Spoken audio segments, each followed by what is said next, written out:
I finally found my birth mom and discovered my whole life is a lie. Oh my God. For most of my life, I hated my mother. Not because of something she did to me, because of what I was told she did. Growing up, I believed she abandoned me, that she walked away when I was a baby and never looked back. My father made sure I knew that. Every birthday, every holiday, every time I asked about her, the answer was always the same. She didn't want me, she left, she chose her own life over her son. And after hearing that for years, I believed it. How could I not? He was my father, the only parent I had, so I grew up carrying that resentment, that anger, that feeling that somehow I wasn't good enough for my own mother. Then one day, everything changed. As an adult, curiosity got the better of me. I searched for her online and eventually I found her. What did he find? I stared at her profile for a long time. Part of me wanted answers. Part of me wanted revenge. I had spent years imagining what I would say if I ever got the chance. So I sent her a message and it wasn't nice. I told her exactly what I thought of her. Wow. That she had abandoned me, that she had failed me, that she didn't deserve to call herself a mother. I hit send. Wow. And waited. What happened next completely shattered everything I knew. Instead of getting defensive, instead of arguing, instead of disappearing, she responded and she was confused. What the hell? Not angry, confused. She asked me what I meant. When I explained that she had abandoned me, she told me something I wasn't prepared to hear. She said she had never abandoned me, not once. According to her, she had fought to stay in my life. And she had proof. At first, I didn't believe her. How could I? Right. My father had been telling me the opposite for years. Wow. But then she started sending documents, court records, legal paperwork, financial records, evidence, a lot of evidence. And every new document made my stomach drop. Because the story I'd been told wasn't matching reality, not even close. The first thing I discovered was that my mother had been paying child support for years. Wow. Okay, I need to put this down. Hold on. This is crazy. Okay. What you mean? Okay. Caliente, caliente, caliente. I know it's just a very intense, emotionally intense story. That's what it is. Ooh. Thousands and thousands of dollars. That immediately made no sense to me. Why would someone who abandoned their child continue paying support for over a decade? Then came the second bombshell. The money wasn't being used for me. According to the records, she showed me my father had been collecting the child support payments the entire time. But somehow I never knew they existed. I never saw the benefit. I never heard him mention them. The woman I thought had abandoned me had actually been financially supporting me the entire time, fighting for me. And I had no idea. At that point, I didn't know what to think. Everything was unraveling, but it got worse. Much worse. Because the child support wasn't the biggest lie. The biggest lie was what happened before I was born. What? Oh my God. Oh my God. As we kept talking, my mother began explaining her height of the side of her heart. Sorry. I am growing She's intense. getting Her amped side up. of the story. She told me their hear it. relationship had been abusive, controlling, dangerous, and eventually she had tried to leave. According to her, my father didn't accept that. Instead, he found ways to keep her tied to him. And one of those ways was me. The more details I learned, the more horrified I became. This wasn't the story of a mother abandoning her child. This was the story of a woman trying to escape a man she was terrified of. A man who has spent years rewriting history. And I had unknowingly became part of that lie. Wow. Imagine finding out that your entire childhood narrative was built on someone else's manipulation. Wow. Imagine realizing that the person you blamed for years may have been one of the biggest victims in this situation.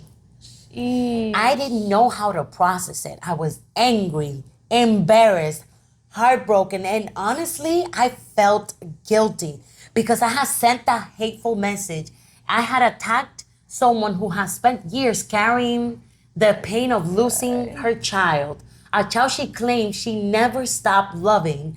As we continued talking, she shared more details about what life had been like with my father. Stories I wish I had never heard. Stories that made me see him differently. Stories that explained things I'd never questioned growing up. Suddenly, memories started making sense. Certain behaviors, certain outbursts, certain moments I dismissed as normal. They weren't normal. They were warning signs. And once I saw them, I couldn't unsee them. The hardest part wasn't learning that my father lied. The hardest part was realizing how much of my identity had been built around these lies. For years, I told people my mother abandoned me. For years, I carried the resentment towards her. For years, I defended my father. And now, I was learning that reality might have been the complete opposite. The woman I hated had been trying to survive. Wow. Oh my God. And then I trusted, and the men I trusted had spent years controlling the narrative. I wish I could tell you there was some dramatic confrontation, that I set my father down and demanded answers, that he confessed, that everything suddenly made sense. But life doesn't always work that way. Sometimes the truth arrives piece by piece, and sometimes the damage has already been done. Right. What I can tell you is this. Finding my mother didn't just reconnect me with someone I thought I lost. It forced me to question everything I thought I knew about my childhood. Everything. Because that day I found my mom online. I didn't just find a parent.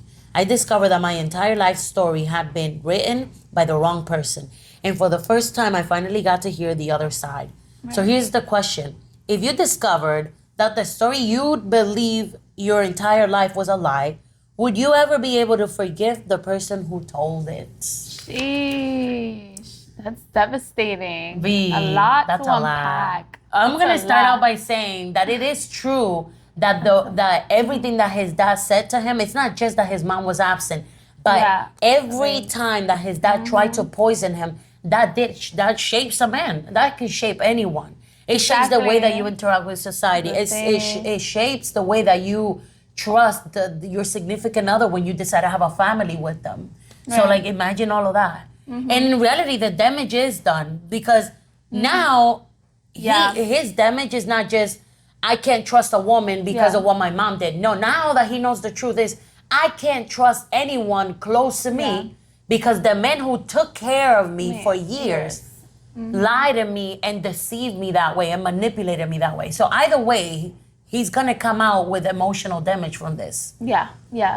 His mom cannot heal all of it. Yeah, his mom will not be able to heal all of it. Yeah. It's gonna take a lot of time and a lot of effort for him to, heal that from everything, manipulation. Because not only was it your parent, but you also are a victim of manipulation and being like told and lack of trust, like how you were saying.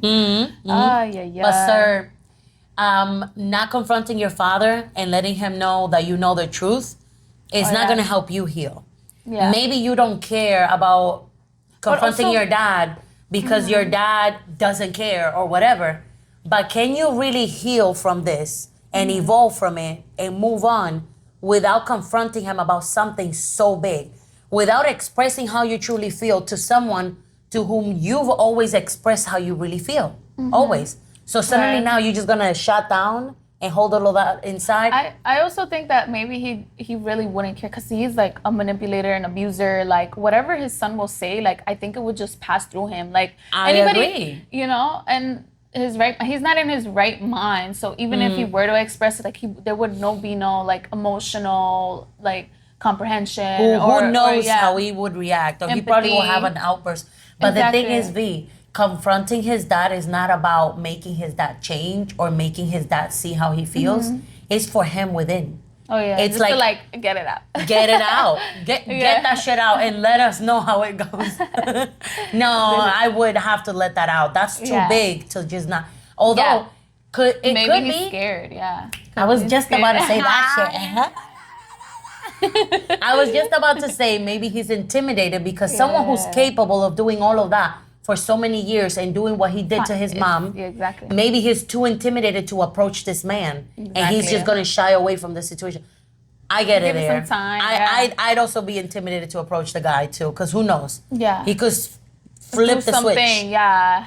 And who knows? And then maybe he lives with him, right? So It didn't say that. seemed, But the way that he eloquently communicated himself, he's an older person. okay. I don't think you Well, know. who knows? If he does live with him, then that might be another Reason why it's kind of tough. although with someone like that, I don't care if you live across the street or in another state, I'd still be petrified because I don't know if you're a psycho. Exactly. Anyone It's who giving can that. hold that much, anyone who can hold that level of grudge and do that much damage for so many years, Yeah. you cannot be someone that could be trusted with anyone's life. Like that's not normal. Yeah. Let us know what you guys think. Let us know what you think. Yeah. What would you do? Yeah. How would you handle this? Shit. We'll see you on the next one. Bye bye.